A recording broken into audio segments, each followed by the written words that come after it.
There's a great experiment that's happening. It's happening already, whether we realize it or not. There's a great experiment. And this month of May, we're into sowing seeds of happiness. So it's a great experiment. And the other day, I was pulling some weeds because the soil, it had rained, and it was easier to pull the weeds when it had rained. And so it was great, and I kind of was multitasking, and it was really good to do that. And as I went to these beautiful homes yesterday on the Open Studios tour to visit, didn't visit all 80 artists, but kind of felt like it. We went to probably 8 or 10 houses. And it was so beautiful, these homes. It had the view. So some of the views that we had were like paintings in themselves as we looked out to the mountain. It was just picturesque, and there were so many colors and so many wonderful people that we got to meet. And that gave me happiness. I really felt fulfilled when I got to really connect with people and visit with people and hear what inspires them about their art. And what we did was we looked at the guide, because sometimes it's helpful to have a guide in life. And so, yeah, like photography, I like to go look at photography or painting. And so we would look under what category, and we'd look at some of the samples of the work. And then, we had a map, but we would look at what inspired us most before we even kicked it into gear. So there we were reading the guide and ready to go visit these homes. And so this Open Studios tour that was in Corrales gave me this real sense of caring about what I'm passionate most about. And it gave me a sense that, yes, I can be conscious in my life, and I can choose to go visit the homes that have the photography, or I can choose the ones with the colorful painting. And I also got to be a little bit compassionate with myself, because the weather started out to be nice, and it really wasn't cooperating, and some of the bands and some of the art had moved inside. And so, but despite all of that, what mattered most was the experience. And I got to visit with a friend, and we were driving along and just having a really, really special time. And so sometimes happiness, it's a byproduct of something else. So I got to be fulfilled and inspired by other people's inspiration, and to take that into my heart and to just translate that into my life. And I went home and I looked at the art that I have on my wall, and I looked, people had given me some things, and it has so much more meaning that way. And when I was traveling with my friend, she was talking about her own fulfillment. And her son is moving back into her home, her big house, and she and her husband are moving into a casita. And so with these transitions in life, she's exploring what that is to do some spring cleaning and release some clutter, and to be even more conscious and caring and compassionate with herself, and making that sacred space in her life so that she and her family can have a good experience. And it's all for good reason. He'd gotten a promotion, and so he's moving, company car. In fact, I think he has 4 cars, and they're figuring out where to put all of his stuff. And so clearing the way so that he can have a good experience with his wife and his kids, who will follow soon. And she says, amongst all of this activity that I have to do, I find if I remain calm, that everything works out well. So she too is being conscious and caring and compassionate with herself. And she's also doing that with her husband, who is almost blind. And so she's seeing that he has the best resources so that he has the best quality of life. And so too, she is caring and compassionate with him as well. And so what does it take to be happy, no matter what the circumstances are? Because we may have some transition. We may have something that we're moving through, and clearing that space, clearing that way. And where we get to keep calm, because I saw the sign, it says, keep calm, we're a work in progress. And so if we have this blueprint, much like this, these homes that we were visiting, because all these beautiful homes started out with some sort of idea in mind. If we have something in our life that doesn't necessarily match the blueprint, that could look like I'm unhappy.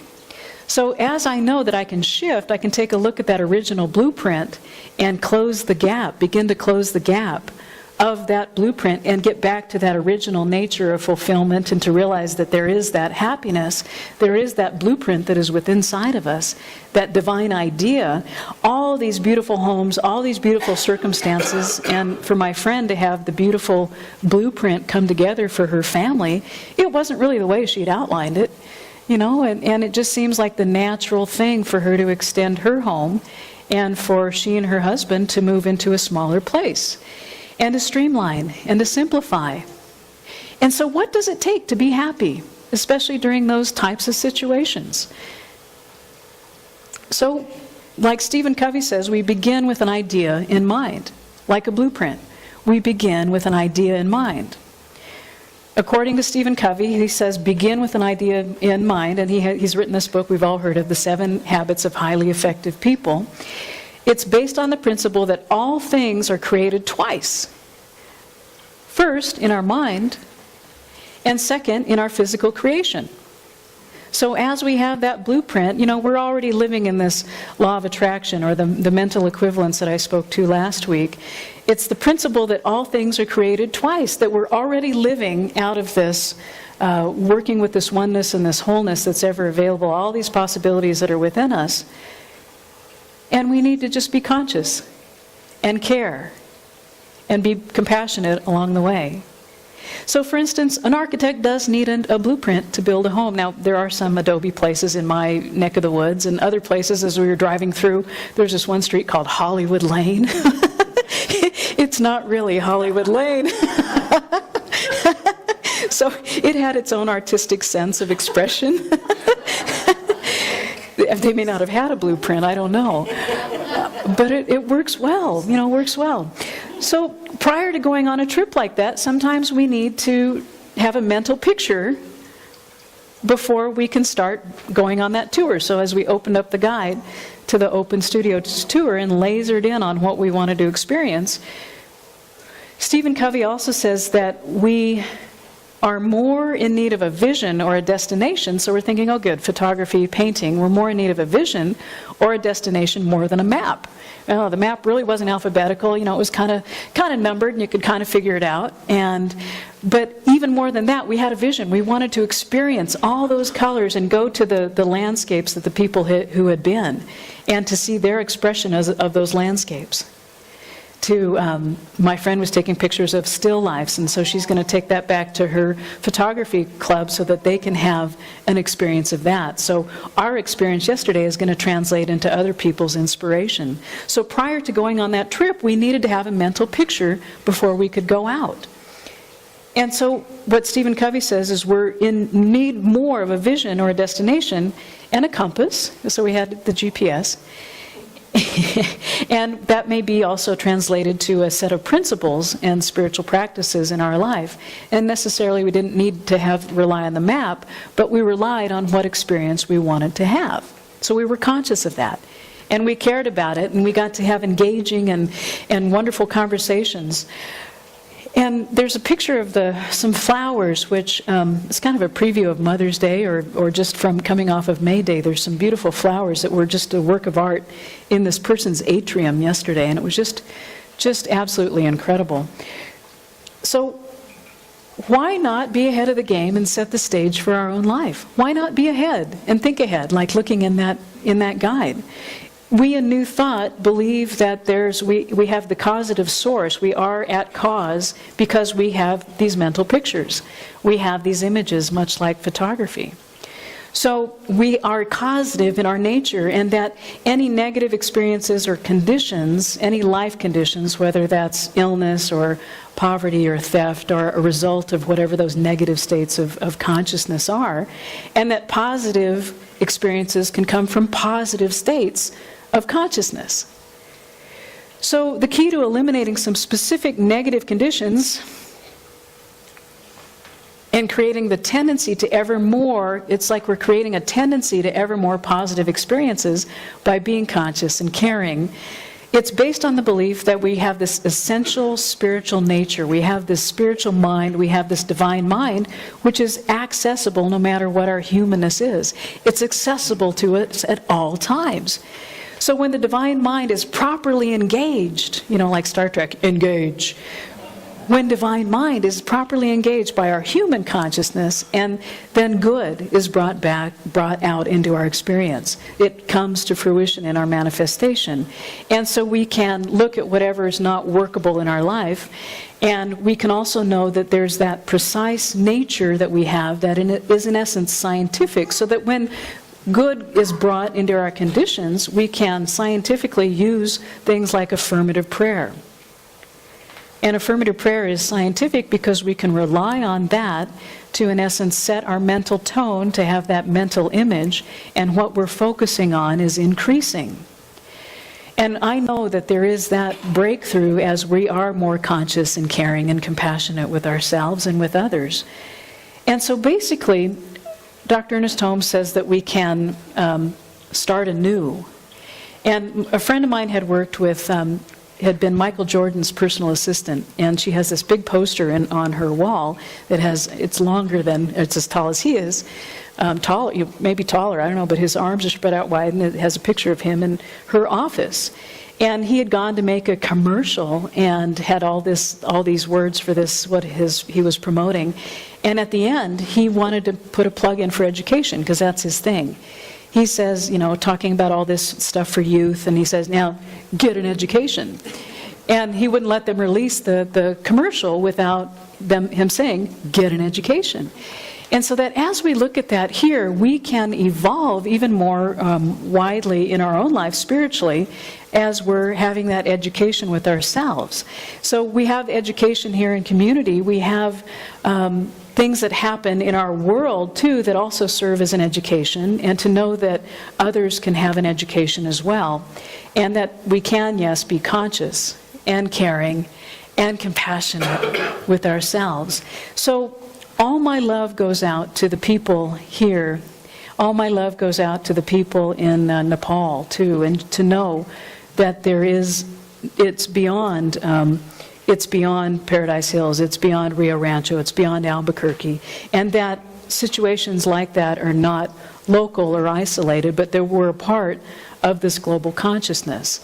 And so what we do is we continue to keep people in our consciousness, and we have a mental image of their wholeness. We have a mental image that all their needs are met.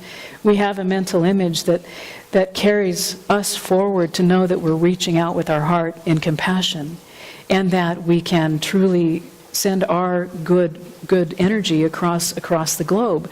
And affirmative prayer does this, and healing, and in a peaceful way. And on Friday night we had a sacred service here, and what sacred means is to set aside.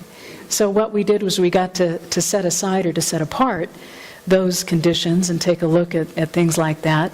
And we also got to set aside what's sacred in our life. We got to set aside and make a space where we can be more compassionate and filled with fulfillment and grace. And to know that there is, no matter what is going on in our life, that there's that inner resource that we have to be conscious and caring and compassionate. So when Michael Jordan was saying, get an education, what he was inviting people to do was to be conscious, to be consciously aware, and to come back into alignment with the nature of what's possible. And so I know that our beloved brothers and sisters that are across the globe are filled with whatever that strength is, whatever the goodwill is, with whatever love is possible, no matter what the situation. The same thing with, on another note, my heart and prayers go out to Baltimore. And at one of the open studio places, the gal worked at, her name was Mary, and she worked at University of Maryland, and she's out here for a week and helping her friend and visiting her friend. And so Mary teaches at the University of Baltimore, and she said that the disturbances had started because there was a group of people who had missed a bus, that their bus wasn't coming in time. So that bus wasn't coming in time, and so there was a sense of impatience. So there was a lack of compassion. There was that going into that which was not caring, or going into that which may have been just an unconscious mood. Anyone ever have an unconscious mood? Yeah, or maybe sometimes we're all too conscious of some mood we're having, right? And so she was talking about her own journey because she's right in the midst of it. And what we were talking about is that the emotions are understandable, but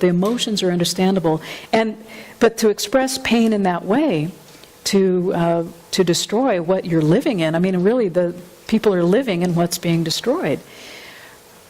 That's, at the end of the day, that's where we live. So to just take a look at where we live and what's happening with right now, at the end of the day, whether it's we're sending good thoughts out to Nepal, whether we're sending good thoughts out to anyone who's experiencing some disturbances, that really we're all connected and that we're all one in spirit. So being interconnected and that we truly are one as our humanness is awakening, and that we're awakening in our spirituality and bringing our spirituality to the humanness as we are conscious and caring and compassionate. And so there is the place where Dr. Ernest Holmes says that we can start anew. We start anew, and he says we start with the proposition that life is for us when we work with it. We can trust that life is not doing something to us, but that life is for us. We start with the proposition that life is for us when we work with it, and that we shall experience love when we become loving. Yeah.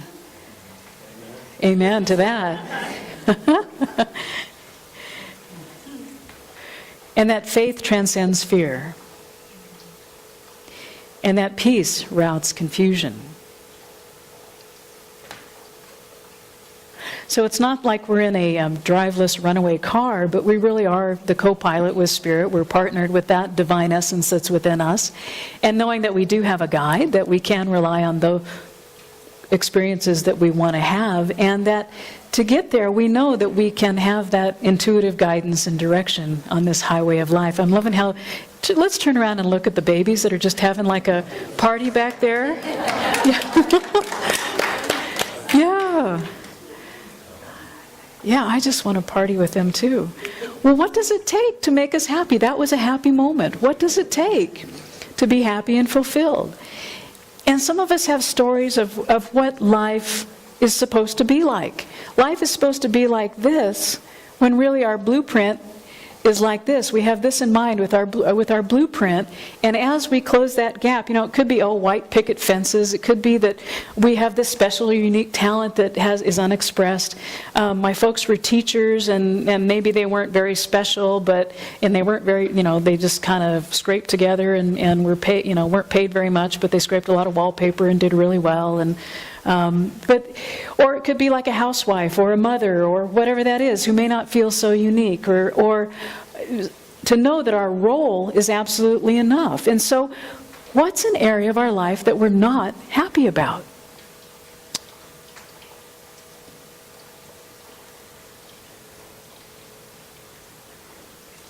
It could be that we're not sharing enough time with kids or family. It could be that we're not doing as well with finances, and or we could say at this stage of my life I have this idea or this blueprint. At this stage of my life I want to have X, Y, Z. Or it could be that I grew up in some environment that was ABC, and whatever that was. I grew up and I'm not feeling connected in that area. I may be feeling separate from my good. We have some old stories about what life is supposed to be like, what that blueprint is supposed to be like, those old stories. And to measure that, to know that we have that blueprint, that what's an area of our life that we are really happy? What is an area that we're really happy about? What's an area that we can feel proud about? It could be that we have a deep divine connection. It could be that we feel really good about our career. It could be that we feel good about the friendships that we have. It could be we feel good about a conversation we have. So think about the area that we're happy in, that area. Think about why we are happy. Why are we happy in those areas? What makes us tick? Why are we happy? What makes us feel good? And it could be that right now, whatever those life conditions are matching the blueprint that we have in mind. Whatever those conditions are, those situations that's matching the blueprint, and that could be where the happiness is. So it's matching. So there's a recipe for happiness. It could be that we're meeting or exceeding those anticipations. that whatever those conditions are, gives me joy, it gives me fulfillment because it's meeting the blueprint. Much like that house with the big windows with the painted picture of the view. I have a larger view that's so beautiful and it meets or exceeds my anticipations. It could be that I realize that I'm fit or that I'm enough, that my body matches how I think it's supposed to be. Whatever is matching that blueprint that I have in mind. Or that I'm doing really well in my career, or that I have this belief that it's even better than it could be. It's even better. Or that I have whatever this man or this person in my life, and I have so much passion, and that relationship can be even better. It's whatever that relationship is, and that it's matching that blueprint, and so then I'm experiencing fulfillment, because there's the match. So, how come I'm not happy with some areas, and how come I'm happy with some areas? Perhaps because that blueprint is what I'm realizing I've closed the gap. And I can grow, and I can feel more alive, and I can know that there is that anticipation that is within me, that is the fulfilling place, that makes me happy and fulfilled. And it could be that I'm expanding that divine world. I'm expanding from that place of fulfillment where those conditions are matching that blueprint. And if it's not matching the blueprint, then I get to go back and I get to say, when life and blueprints don't match, there may be disappointment, there may be frustration, there may be pain, there may be whatever that is. I just may be a little stressed. So it could be that some of us have different concepts. Some people have different concepts of our bodies. It could be that, a man wants to be really big and musculature, and it could be that a lady wants to be, like a twig or skinny or whatever that is, the skinniest thing on earth. So with our life conditions, like my friend whose son is moving back, and that she's moving into a smaller casita and downsizing and simplifying and streamlining her life and getting adjusted with her husband who has some limited eyesight. It's one thing to say that our life doesn't match our blueprint. So when she starts believing that she can have an impact and that she can break through in her life, she can break through to have whatever that growth spurt in consciousness is for her, to have that realization that, she can change that blueprint, or she can realize that she has that change in perception, that recipe for happiness where she can grow and give.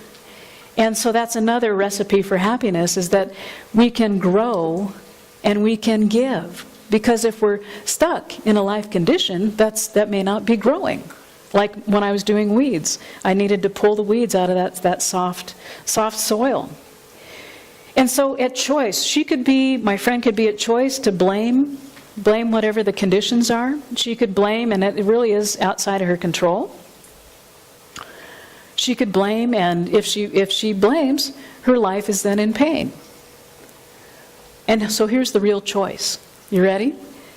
The real choice is to change her thinking and to retool that perception, to retool and to change her blueprint, to know that she's closing that gap on those life conditions, matching that blueprint. So another example is there was a man who had really great skills, great abilities. His name was Bob, and he was very wealthy. Spell it backwards, it's the same. Easy to remember. He had everything. Bob had everything, yet he was depressed. And everyone had tried to help him, how we all try to help each other. And he felt like his life really just didn't match his blueprint. He felt really helpless. He says, my life just isn't working. It just doesn't match. It didn't match. The fact that he was not happy is that his life did not match what he wanted it to be like. And I said, well, what's going to have you be more fulfilled? What's going to give you more happiness in your life and be less depressed, less stressed or depressed? And he says, well, I don't know. I just dreamed of having a life with a beautiful wife and some children, and I just it's not happening. I divorced twice, and I said, well, what, because we all have kind of a surface problem, and if we look deeper at the life conditions, and then we look at the blueprints that we've set out for ourselves, I said, well, what if you could have the wife? What if you could have, and at that point, adopt children? What if you could do that? And he said, no, they have to be my blood children. And I said, oh, they do, okay. And, well, how come they have to be your blood children? And he says, well, if they were my blood children, I know that I would always be loved, and I would be loved forever. I know they would always love me, and they would never leave me. That's a blueprint, right?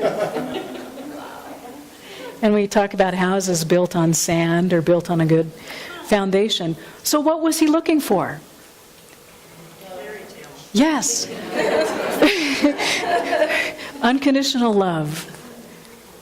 Yeah, unconditional love. And whether it had the picket fence, he was looking for a loving wife, 3 children, and behind that was the need to be loved unconditionally. And he wanted to be certain that it would always be there. So I said, well, maybe the reason that you're stressed is that you're always looking for it. You're like always uptight looking for that blueprint because it was outside here.